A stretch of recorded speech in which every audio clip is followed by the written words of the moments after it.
Good morning.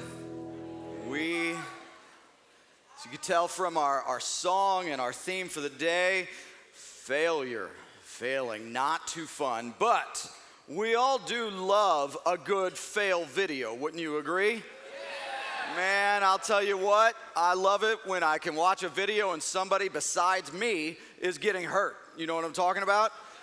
Somebody that gets a swift kick right to the crotch, or something that's like, boom, I'm laughing, I'm good at it. However, I think our generation of YouTube videos and stuff has kind of ruined our imagination a little bit, because there are some pictures, just some still pics that are captured and snapped right at the precise moment that our imagination gets to take over, and we get to play out the rest of the painful and then moment of what's going to happen.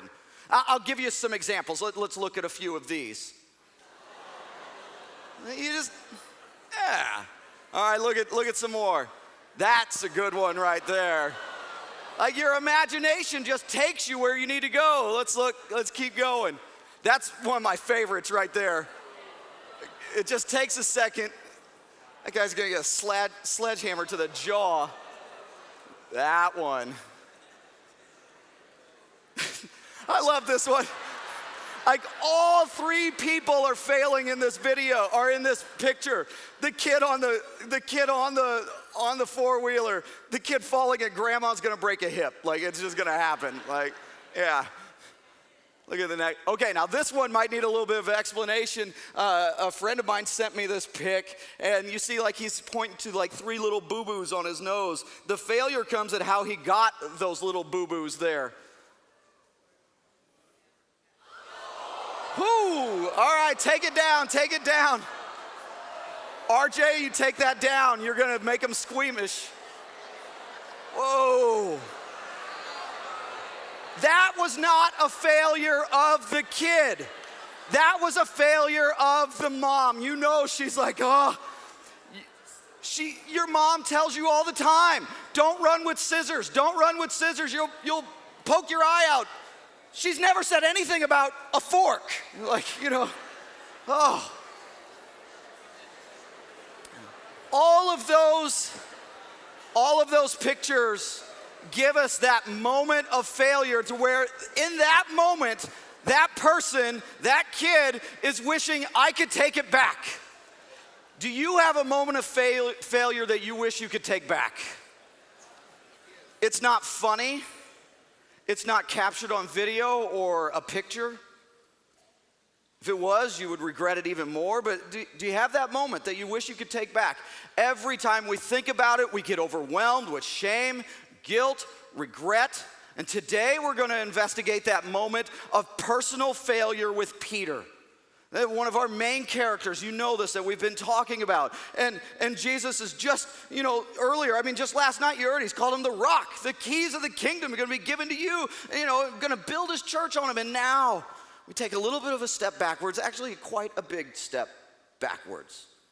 So turn to Luke chapter 22. I told you in here yesterday, Bibles open, phone apps open, to Luke chapter 22. Luke 22, verse 31. 22:31.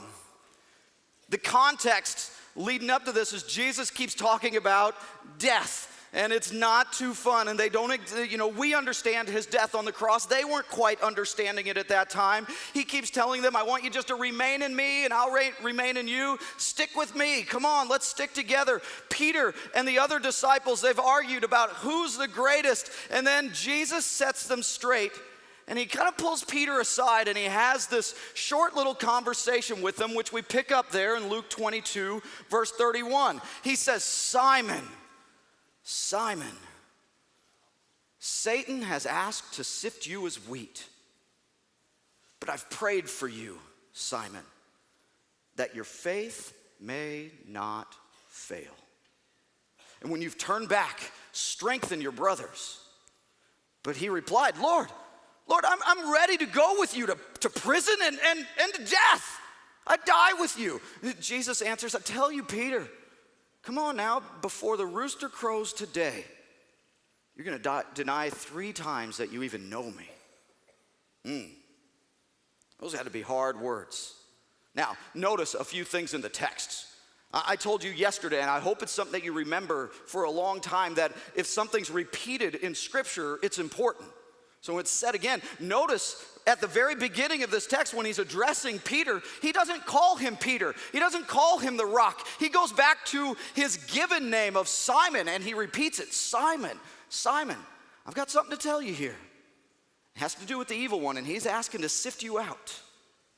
He didn't call him Peter. He goes back to that old name. And as we learned from Miguel yesterday, it meant reed, sway. You're going to sway here, Peter.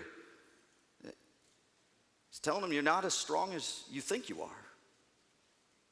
Peter thinks he's strong. He's a leader. Not so much.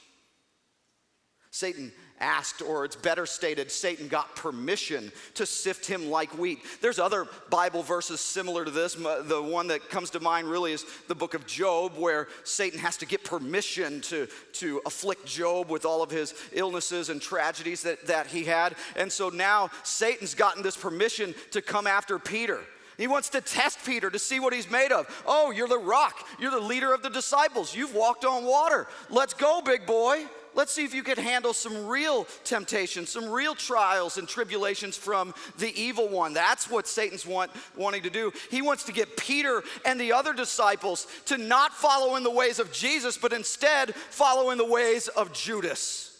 That's what he's looking for. If he could take down one of the 12, he wants to get them all, and so he's going to strike the leader of the 12. Right there. Jesus prayed that Peter's faith wouldn't fail. But Jesus is equally clear that something's going to happen that shakes his commitment. It's going to rattle him hard. And Peter, of course, he's just this bold and puts his foot in his mouth. He disagrees with Jesus. When Jesus tells you something, you don't disagree with him. He's Jesus. You know, like if he said it, then it's true. But he's going, nope, you're wrong, Lord. I'd go to prison if I need to. If you get arrested, I'll go. I'd die for you. They're going to try and kill you. No way. I'd step in the way. He pledges his allegiance passionately, and he commits to stick with Jesus all the way to death, but he's about to fall flat on his face in spiritual failure. Later on, as Jesus is being arrested, there's this tussle that ensues, that there's some fighting that goes on. And Peter, of course, he grabs a sword, he pulls the sword out and he swings at a guy and he cuts off his ear. Probably, he wasn't aiming for the ear. You don't aim for an ear. Peter was ready to kill the dude. I mean, he was just ready to go after him, but my guess is the guy that's just turned like this as Peter's going for his throat, and it slices off his ear. Jesus, Peter, put away your sword. Picks up the guy's ear, heals him. He's like, sorry, buddy, let's get back to business here. And the disciples, they all scatter. They're gone. Now I want you to fast forward. Fast forward a little bit to Luke 22, verse 54. 54. All the disciples have left him, but Peter's kind of following Jesus at a safer distance, not getting too close to these soldiers. And it says, and then they seized him and they led him away and took him into the house of the high priest. They're talking about Jesus here. Peter followed at a distance. And when some there had kindled a fire in the middle of the courtyard and sat down together, Peter, he sat down with them. So they're right outside in this courtyard, right there where Jesus is on trial at the high priest's house. And a servant girl saw him seated there in the firelight, and she looked closely at him. And she said, this man was with him. And you could see her pointing at Peter and then pointing at Jesus. These two guys are connected. No way. Woman, I don't know him. Get out of here. A little later, someone else saw him and said, hey, you're one of them. You're one of his disciples, aren't you? You follow that man. Man, I am not, Peter replies. An hour later, another one asserted, certainly this fellow was with him, for he is a Galilean. And another passage says that he recognized him by his accent. It's Jasper, He clearly stands out. You're not like one of us. You're like one of the northerners. Peter replied, man, I don't know what you're talking about at all. Another gospel talks about how Peter starts calling down curses upon himself. He's cussing. He's vehemently denying, I do not know that man that's up there on trial. And just as he was speaking, it says that the rooster crowed. the Lord turned and looked straight at Peter. We often overlook that little text. We concentrate on the rooster, but can you imagine Jesus' eyes on Peter as he failed? Then Peter remembered the words that the Lord had spoken to him. Before the rooster crows today, you'll disown me 3 times. And he went outside and he wept bitterly. The rock crumbled under the pressure. I wish there was some context or Greek word that I could share with you that could lighten the mood of this text, or there's some hidden meaning here that we would all go, oh, okay, it's okay, but it's just not. Peter went from his bold claims of, I will die with you, no matter what, I pledge allegiance to you, to just complete denial. I don't even know him, which led to bitter shame. It was his defining moment of failure, so I guess Peter's not as strong as he thinks he is. And my guess is that in a room this size, with all of these people here, many of us have had that defining moment of failure. And you could think back and you go, man, that was a low spot where I just blew it. I let down my parents, I let down Jesus, I let down my youth group, whatever that may be. And you know what that thing is, and when you think back on it, you're going, man, that was in the past. But I've overcome that.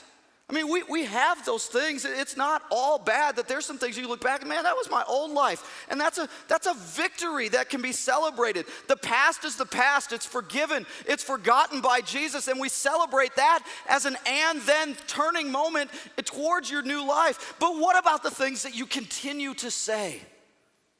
The stuff that you continue to do, the sins that you continue to ignore, the things that you think, the things that you hide because you don't want anybody else to know about it. They cause you to wallow in perpetual shame and filth.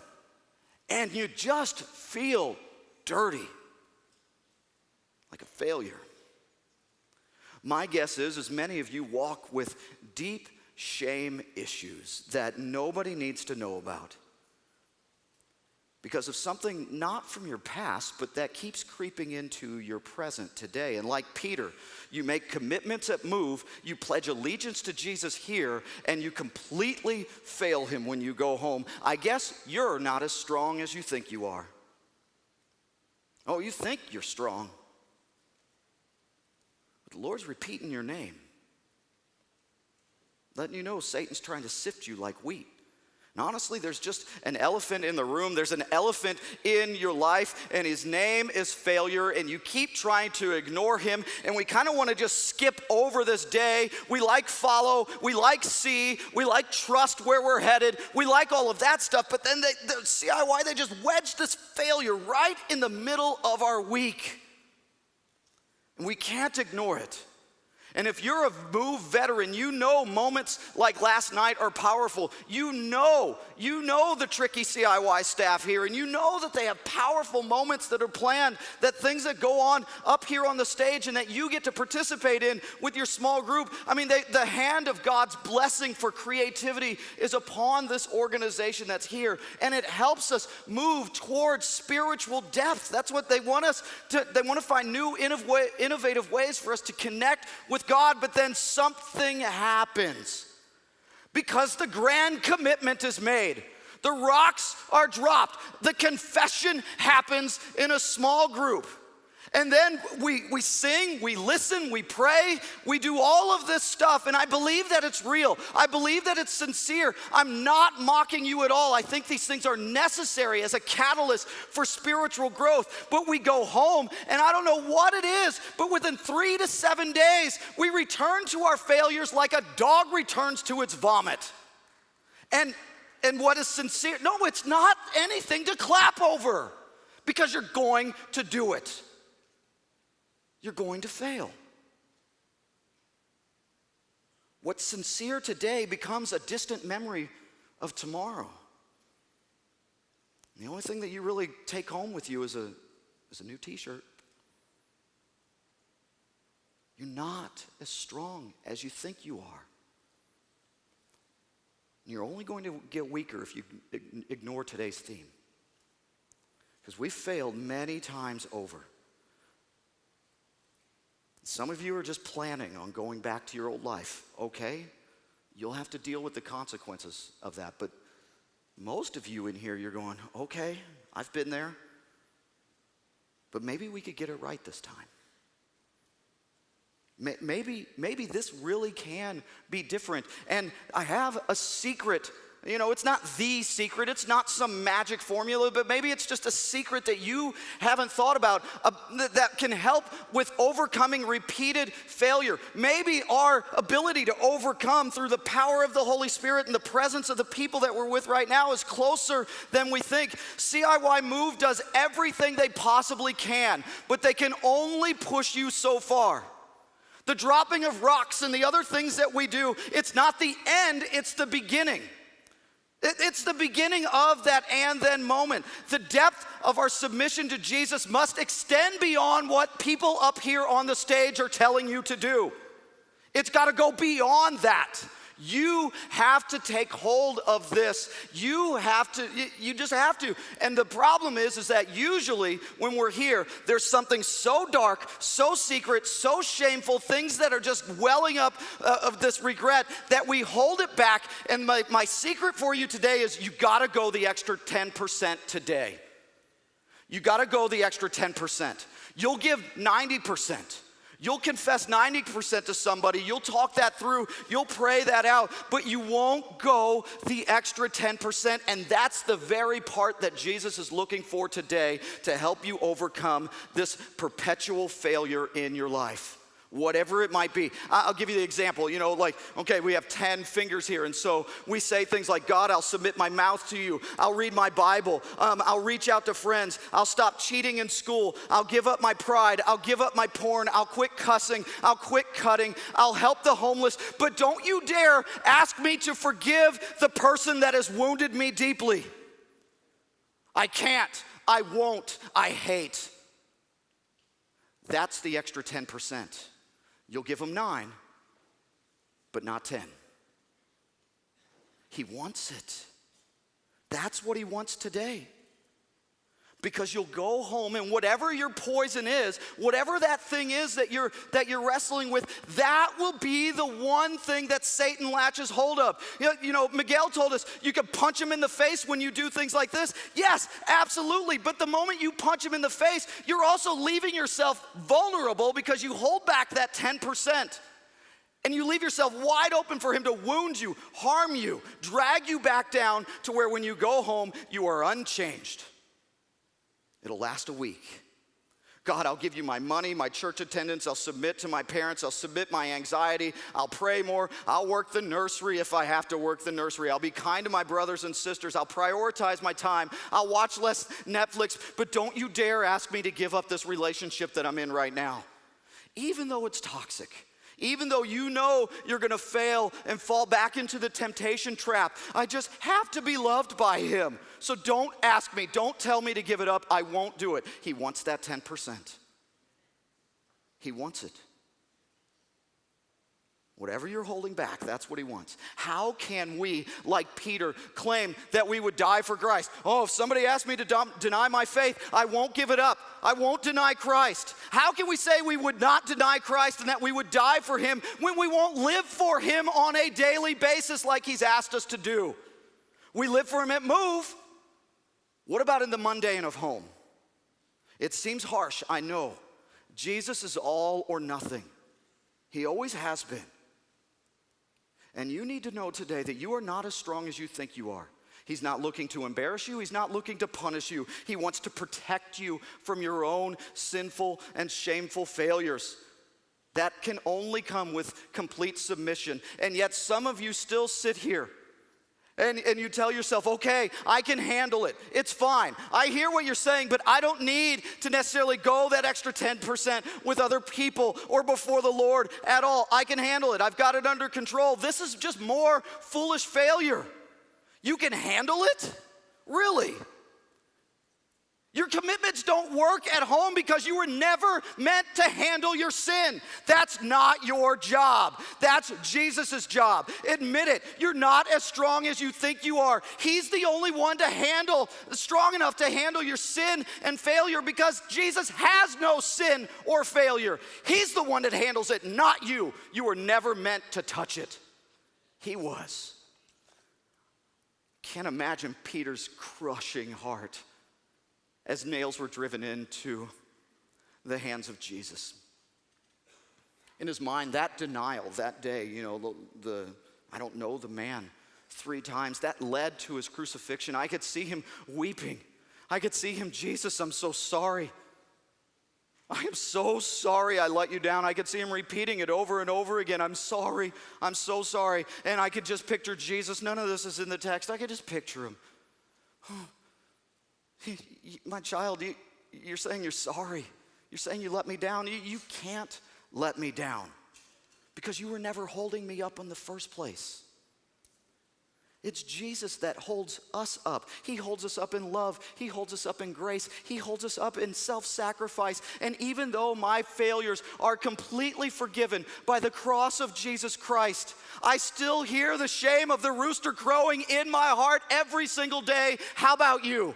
Shame, it sneaks up with our failures. It amplifies the fear that there's something wrong with you, that someone might find out about this and expose how ugly and vile you are on the inside. Shame wants to define you according to your failures. And I'm sick and tired of the rooster crowing in the depths of my heart. He must be silenced today.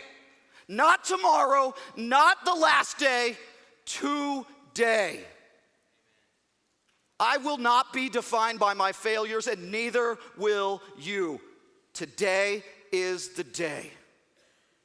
My new friends, I want to tell you one thing, and I want to tell you as clearly as possible. If you hear one thing, please stop crucifying yourself on the cross of shame and guilt. It's not your place. You do not belong up there. Climb down. Trust me, as one who has tried, you cannot climb down on your own because you are not as strong as you think you are. You cannot go the extra 10% on your own. Get down. Do y'all know what a redneck U-Haul is? Now, I'm from Missouri.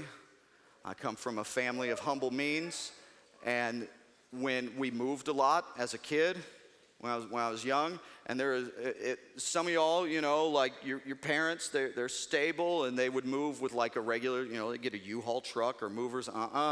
Redneck U-Haul, that's where you pile all of your stuff, everything, furniture, plates, dishes, everything in the back of a pickup truck. You get some bungee cords, some twine, and some duct tape, and boom, you're moving. Like that's the way you move across town. And there's an old friend of mine, his name's Ben Merrill, he's a retired preacher, but he told this story about how he and his wife were driving in a car, and it was a pretty busy road, and they're behind a redneck U-Haul. And so all the furniture, tables, chairs, rocking chair, everything's all piled up in this truck.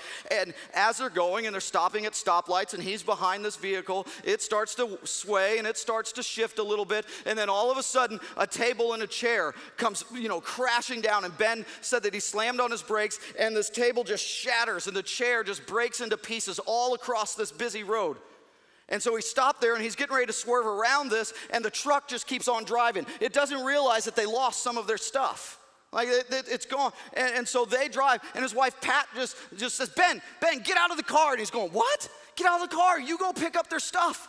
He's going, are you crazy? Just get out of the car. Well, if your wife's telling you to get out of the car, get out of the car. So he jumps out of the car. She slides over. She speeds off to go catch up with the redneck U-Haul truck. And Ben goes out there and he says that he looked like the old, Frogger game. He's dodging traffic, trying to pick up a table here, pick up a leg here, get the chair. He's getting it all back over to the side of the road. And he gets it all gathered up and he starts putting it back together. He doesn't have that little bitty Allen wrench that comes with that cheap furniture. You know what I'm talking about. We all got some.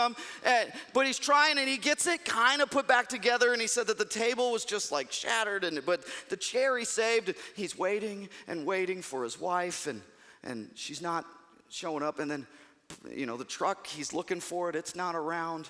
And then finally his wife comes pulling up to the side of the road and she says, Ben, go ahead and get in the car. He's going, wait, Pat, no, I got their stuff. Where are they at? Well, I'll help them load it back up. I got the chair fixed up. Just, Ben, get in the car. Well, if your wife's telling you to get in the car, you just get in the car. So he got in and he's going, what happened? Where are they? They weren't moving, Ben. That was a pile of trash they were taking to the dump. He risked life and limb for a pile of trash that was being taken to the dump.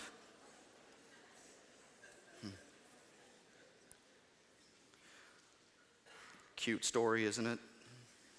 What's not so cute is failure and shame has brought some of you to the point that you feel like worthless garbage that you're not even worthy to come back and pick up to throw in the trash dump. And that's what shame will do. That's what failure will do. You feel like that, but I promise you that God has sent people around you that are here this week that are just like Ben, and they are willing to do whatever it takes to pick up the broken pieces. They can't do it if you keep hiding.